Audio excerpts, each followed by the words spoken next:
It's Kevin Gates, aka Mr. Bryson. And right now you tuned in to Pepper Boy Films. If I lead a block, a little money fine, but I need a lot. Take a preacher's route, but don't lie to people. I ain't never seen anything in the sky. Clean in the ride, what I mean, that I'm fly with a bitch super mean, bopping lean to the side. I was thinking about it, it means I could try. Hey, What's up? They had another dude, bro. Yeah. I did an interview with What he asked me? in Houston. Nah, he ain't what he asked me.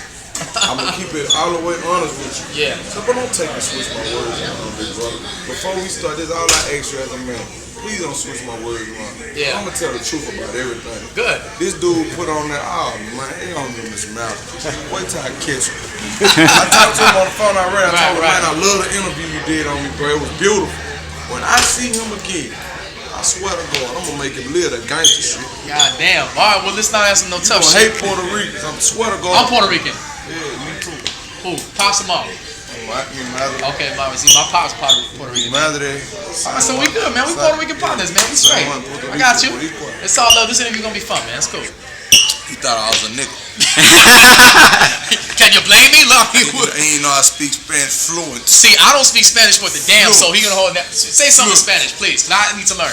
Narcotraficante. No. Narcotraficante. Wait. Tiquero, cocaína. Mi familia y mi hombre. Narcotraficante. Narcotraficante. Tiquero, cocaína. Mi familia y mi hombre. See, this is the time where the subtitles come up like right Bitch, here I in run the English. streets. Don't talk to police. Say what's my name, perdóname, mi no habla inglés. Okay. Say bitch, I run the streets. Don't talk to police. Say what's my name, perdóname, mi no habla inglés. Hey. Narcotraficante. Hey. Narcotraficante. Hey. Tiquero, cocaína. Mi familia es mi hombre. Narcotraficante. Yeah. Okay, what I understood out of that was don't talk to police and cocaína. That's what I didn't know. Narcotraficante, that's a drug trafficker. See, a lot of rappers be talking about, Yeah. I went to Colombia to get the keys, and you're lying. A Colombian is not gonna deal with you. You're a nigger. They're not gonna deal with you. Real talk. So you have a lot of kingpins that's Mexicans and they're narcotraficante, they're drug traffickers. Okay. They don't grow the dope and all of those shit. I just want to say that. So whenever you hear rappers talking about they getting their keys from Cuba and all that shit, you're lying. Just say you getting the shit from an MS-13 or some shit like that from a Mexican or something. You sound more believable, you heard me? Right. You know, but this for a lot of niggas don't know the game, you heard me? Yo, There are right. a lot of Mexicans that just traffic, you heard me? They kingpins off of trafficking. So that made the song called Narcotraficante. That's a drug trafficker, you heard me? Well, so how do you say thinking with my dick in Spanish? The Spanish don't translate to There's no like translation for dick in Spanish, huh? Dick, you can call it a pito. You know, So I'll be thinking with my pito. Like you say, chupa mi el pito. All suck right, my all dick. right. You hear me? But Spanish don't really translate to English. We just make it make sense. You know what I'm saying? Right. We make it make sense. Okay, You know? yeah, that works, man. So don't be trafficking. I mean, you can, but Stuff in we Colombia, just make goddammit. Yeah, we just make it, you know. There we you just go. make That's the shit. message Kevin was trying to tell you. Don't be Nah, trafficking it ain't that shit. bro. It's just a lot of rappers come out and tell you that they sold 100 bricks and no. That's why I listen to Taylor Swift. You know, Yeah, she won't be talking about it's trafficking It bricks. ain't that. It's realistic. Yeah. You know, and start. So you listen to Taylor Swift? Because I wouldn't think that. I do. I'm a Really? very eclectic individual. I listen to Taylor Swift. What's the moment like when there's like just a bunch of dudes, you and your entourage, and then you just turn on the Taylor I Swift? really don't do the entourage thing, to be Yeah. honest. Whenever I see You and your homies, I mean, you know. yeah, whenever I see people with big entourages, I think to myself, that's the recipe for disaster. Okay. You know, that's what. So that you gotta is. keep your clique small. I don't gotta keep the circle small, right? No, it ain't that my circle small, but the individuals around me are working. The two individuals that you Right. see, the black guys, they sell the merch. at Which the black shop. guys? There's a lot of them over there. Yeah, anyway, but Okay. it don't matter. But the two that's with me, the two black guys that are with me, Yeah. they sell merch. The three white guys that are with me, two are drivers, and one is my cameraman, my personal cameraman. You gotta keep a couple white guys around you just in case. Nah, I don't gotta keep no couple white guys around me. I keep who's best for the job. Absolutely. I don't see color Yeah. at all. I don't see race. I don't see color. I mean, Right. I'm a mutt, you know. But at the same time, Yeah. you know, if you're gonna be around me, you're gonna be working. You're gonna be, you know, whatever your job entails, that's what you're gonna be doing. And if you're not doing that, you're not gonna be around me. That's what BWA is about. You hear me? Every piece of the puzzle matters. You know what I'm saying? No piece of the puzzle is greater than the other one. They're all coexisting. They all co-relying on each other. So I mean, that's Game. the way I approach the game. You heard me? I got you. And all you know, in all aspects of it. As far as the homeboy shit, I done did that shit already early in the game. I done went to jail. You know, your homeboys disappear, and so I don't do the homeboy shit. You heard me? I got you, man. If you're gonna be my friend, be real enough to tell me when I'm wrong. I don't need no yes men around me at all. Right. At all. I don't need no yes men. So where you from originally, man? I'm from Baton Rouge, born in New Orleans, from New Orleans, moved to Baton Rouge. I rep Baton Rouge, Southside Baton Rouge all day. I mean, that's what it is. Okay. But I got Louisiana on my back right now. Yeah. Well, you just like a second home out here. It is, Doug. I've been living out here in Houston. That's what you don't know. I've been coming out just for I a long believe it. time. Yeah. You know, but it's a few niggas that I ain't gonna say their names, but they know who they are. Okay. You know, if it wasn't for these individuals that live down here in Houston, wouldn't be no Kevin Gates, wouldn't be no Riding Fly. You know, real niggas, solid niggas. I salute them. They live right here in Houston. Oh, that's respect, brother. So you ain't a Saints fan, are you? I'm not into sports at all. No football? I don't watch any sports. That's probably best. Nah, it's not that. It's just that, you know, being that I done a little bit of time, I'm really more of a bookworm than anything. My book that I'm reading right now is The Tipping Point by Malcolm Gladwell. I mean, I do a lot of recreative reading. I mean, I don't watch TV. I'm not into the internet or things of that nature. Good. That's probably a good thing, man.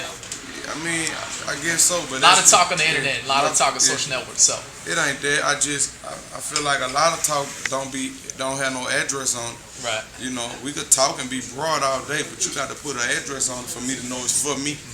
You hear me? I don't bite on nothing that ain't for me.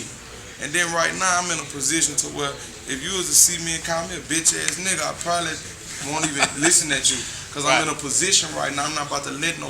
You got too much to lose. I'm not about to entertain no stupidity and allow anyone to trick me out of my position. Yeah. God has blessed me. I'm in a beautiful position right now. Right. So right now you really got to put your hands on me for me to turn this bitch into Afghanistan. Tell you the truth. Well, we won't do that, man. But Kevin, man, tell me, dude. It ain't that. What's up? The reason I say that, I convey that. Because there's so many males that's in the rap game, and I watch so many males with promising futures and promising careers, and they feel like they gotta be hard. They feel like they had to stand up. They feel like this and that. And the reason I do that, I advocate that because I got a lot of individuals that look up to me. You know, I'm a real street cat. You heard me? I grew up in the streets. My grandfather was a gangster. My uncle was a gangster. He's doing a life sentence right now. My daddy, he's a gangster. I mean, so, and then. And a lot of times in life, you know, us as individuals, we feel that he said something about me. I have to act violently. I have to exhibit violence so people could know that I'm this stand-up type individual. But no, that ain't it. You're not. You stupid because you're entertaining stupidity. You're in a position of a lifetime. You let somebody words. You let somebody defeat you with words. You know, and that's how I just try to raise the awareness of my brothers. It ain't a problem till somebody put their hands on you. I don't disagree with self-defense. I'm cool with self-defense. But if you say something about Kevin Gates, I probably won't entertain you because I probably had more money than you before I went to jail, and I probably have more money than you, way more money than you right now. So, you know. So they can't bring you down. I got you. If it really get nasty, we can make it get nasty, but that ain't what I'm here for. No. I'm here to create good music. That's what I'm here Especially for. not today, man. No. So tell me about the music, dude. What are you pushing right now? I'm never pushing anything, big brother. I deal with depression, so I record every day. Okay. Every day, all day. I mean, sometimes when I do shows, I don't even know the words to my songs because I be so focused on new. At least you admit it, man. A lot of artists don't even admit that. Yeah, but like I say, I'm the type of person, I'm gonna tell the truth because I can't remember a lot. Who has time? Right. Hey, that's a true story, man. Okay, so look, the single, Thinking. Well, that's the mainstream title, Thinking, right? Right. So that's the one you want people to know right now. Is that the one that you're getting behind right now? That's the one a lot of people have been gravitating toward. It was on the mixtape, and everybody, we got good response, you know, from that song. You know, like what I do is I drop mixtape after mixtape after mixtape. I don't pick my singles. My fans pick my singles, but I don't even like to refer to them as fans. I look at them as my extended family. Because I'm very personal at all my shows. If anybody I meet, I'm personal. Somebody walk up to me and be like, man, Gates, I love your music. I immediately do this. I immediately give them a hug because y'all are the individuals that allow me to feed my family. Yeah, absolutely. So I appreciate everybody who is in support of Kevin Gates, you know what I'm saying? Absolutely. And I always been hands-on. When I was in the street, I was hands-on. Even with this rap game, I look at it the same way as the dope game, so I'm going to be hands-on with it. If I go anywhere to sell a nigga a brick, why wouldn't I go anywhere to sell a nigga a verse? Right, Why right, not? right. You know what I'm Yeah, saying? it's that grind. Yeah. Nah, I hear you, man. So you also working on the album too, right? Huh? You got an album, you mixtape, what's going I'm on? just making music. The label may put together an album or whatever, but I'm just making music. How did you get together with the label, man? I was dealing with Young Money at one time, and I was doing interviews, and a lot of individuals thought that I was signed to Young Money, but no, that's my family. They manage me. I'm the first artist that they even manage. But I was around Young Money. Young Money. Okay. I'm around Birdman. I'm around Wayne, and you know, Yeah. I listen at Birdman. You know, I know Master P. I know those individuals good. You know, I can call any one of them on the phone right now, and I watch these individuals. These individuals started record labels, and they got it out the mud. So that's what made me want to start my own label. You know what I'm saying? So currently, Kevin Gates is signed to BWA, Breadwinners Association. Yeah, And yeah. Breadwinners Association has a label deal with Atlantic. So that's what's going on with Kevin Gates right now. That's good. And so what do you think about the music scene right now, man, as far as the rap game, dude? I don't think anything about it because I'm so eclectic. I mean, I listen to so many different genres of music. Right. And I've always been like that. Sure. I've always been like that my whole life. So it's not just one genre of music that I like. I can tell you who my favorite artists were coming up. I used to really gravitate to a Biggie Smalls a lot. I really love dude. I love Biggie. his delivery. I love his flow pattern. If you listen at me, you could kind of see Biggie Smalls flow pattern with the lazy flow and the, you know, the taking deep breaths when I don't have to. You know, he was overweight. So, you know. Oh, yeah. Right. Today's agenda. And you can listen at my music. Yeah. You can hear me taking deep breaths and things of that nature. I got that from Biggie Smalls. So you got Biggie greatest of all time, or do you have him, or is Tupac above Biggie, in your opinion?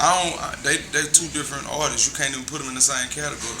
So Pac was an amazing artist. He was an incredible artist. So you got them both as like greatest. I'm not about to say you can't compare the two. You fishing for me to give you an answer that I can't answer. Well, yeah, I mean, because my answer would be Pac. Yeah, that's your answer. That's my answer. So They two different artists. They don't even go in the same category. To me, though. okay, all right. So that's what it is, man. Tupac was a very poetic individual. You know? He was very, very. He was an incredible artist. It's funny how like some people attach themselves to Biggie.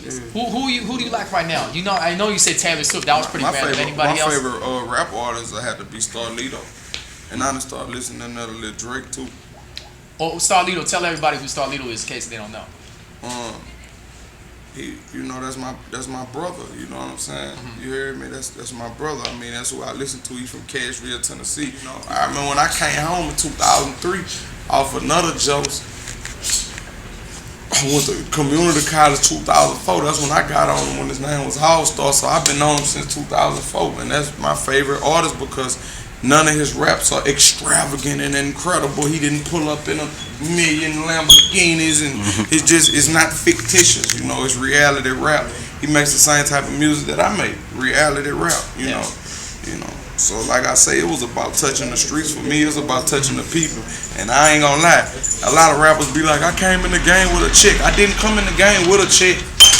But I came in the game and grinded up a chick. Yeah. Yeah, I grinded hard and grinded and saved my money and stacked the chick.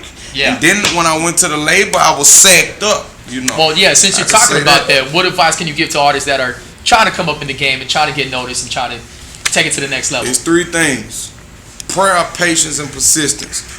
I put 21 songs on my first project and passed it out everywhere. You know what people did? They threw it on the ground. That's what they did. But I was patient enough to keep, rapping and keep rapping and keep rapping. And I was persistent enough to keep going. Because this my hustle. I'm not going to lay down. So, eventually I developed a buzz. I acquired a following. After I acquired a following, I ended up being incarcerated for a little while and ended up doing close to 3 years. And upon being reinserted back into society, you hear me? My following was so diverse, so many different individuals from so many different walks of life that gravitated toward me, because of this. And, it's because I'm not afraid to be who I am. Yeah, I'm a convicted felon. I also have a master's in psychology. I also scored a 31 on my ACT at 16 in jail. So, like I say, I've never been the individual that advocate being stupid. I feel like smart people can be dumb, but dumb people can't be smart. I heard 2 Chainz say that in an interview, and it resonated with me spiritually, and I agree with that. Yeah. To the utmost, you know what I'm saying? Right. To the utmost, you know, it was about being a gangster and a gentleman for me. You know, fear none, respect all. So that means even if a man's 2 inches off the ground, I have the right to tell him, excuse me. By the morals and principles that I live by, I have to respect him and tell him, excuse me. Sure. And I demand my respect in the same way. Sure. Anybody could pass by right now. I'm not moving till you say excuse me. Okay, how big you is. I've asked the right way. Yeah. I'm not fighting to win. I'm fighting to get my point across. So you might be like, yeah, man, you know, you gotta whoop me. You got to. You gotta whoop me. Yeah. That's the only. I ain't got no understanding when it comes to you disrespecting me. You gotta whoop me. That's how I'm coming. What would you say Kevin keeps you motivated? Especially through the hard times where you say you're in and out of jail. Nah, I ain't. You're saying that. I never said I was in and out of jail. You heard me? I have been. I've lived a life that was I have lived a life that was downward. It was a downward spiral, being that I gravitated toward a lot of individuals that did the wrong things with the right intentions. I can say that. And there was a time in my life that I was in and out of jail when I was living illegitimately. I no longer live illegitimately. So yeah, we see that, man. You're having a lot of success right now. I no longer live illegitimately, so I'm not in and out of jail. That doesn't keep, you know, for be motivated. As far as in the streets, the money motivated me. And jail isn't a deterrent. It comes with the game. If you really in the streets, you doing something illegal, jail come with it. You know, I got you. You know, when I'm every day I hit the block, I'm about to have on 2 pair of drawers. I don't know when I'm gonna fall in that bitch, but when I do, I got a got a pair of drawers to rock. I'm a toilet wash a pair of drawers and hang them up, and you know, yeah, that's how I'm coming. You know, I don't know how y'all, you know what I'm saying? I might start doing the same. I don't know. But that was the mentality. You're being funny, but that was the mentality, and it's a sick mentality. It's a sick mentality that most inner city youth undergo. To where it's a hopelessness that comes, you know, with that lifestyle, you know, to where, man, today might be the day. Tomorrow might be the day. The next day might be the day, because it's an inevitable fate. So I don't find humor in that. That's why I involve myself in an achievement academy where we talk to young people. We go to middle schools, we go to high schools, and we speak to people, you know. Give them the real, yeah. Yeah, that's just what we do. We talk to, I don't give a fuck if a nigga see my shit hanging out. God bless me with these stacks. I'ma die if a nigga try to take them from me. Retarded. But I appreciate you for telling me that my shit was hanging out my pocket. I want them to see it because I live legitimately now. And I make the same money better money than I was making when I was in the street. Yeah. Well, Kevin, what do you see yourself in about 10 years from now? I don't see myself tomorrow. I live every day today. Every day. Because death is forever present if you live within the confines of reality.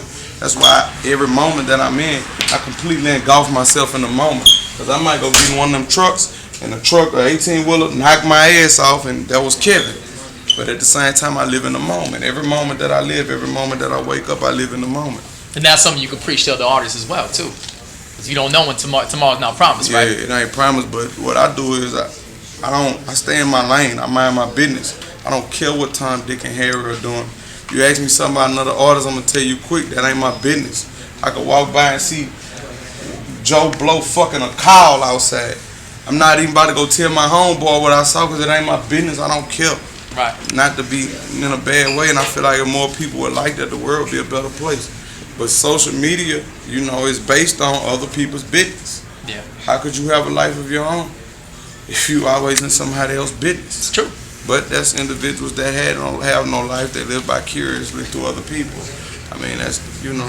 Well, Kevin, I appreciate you keeping it real, man. I appreciate you. It's love, brother. Welcome to H-Town, man. Of course. No, you've been here, but, you know, it's all love, man. It's good we got to talk. And go ahead and tell everybody what they need to look out for Kevin Gates, man. Like I said, if you listen to Kevin Gates, you follow Kevin Gates. I have a commitment to my fans, which I prefer to refer to those individuals as my extended family because they allow me to feed my children. So the people that like me, I love you all. I wouldn't say that if I didn't mean that. And as far as me, my commitment is I live a life based on morals and principles. I keep everything simple and gangster, and I'm going to continue to make great music.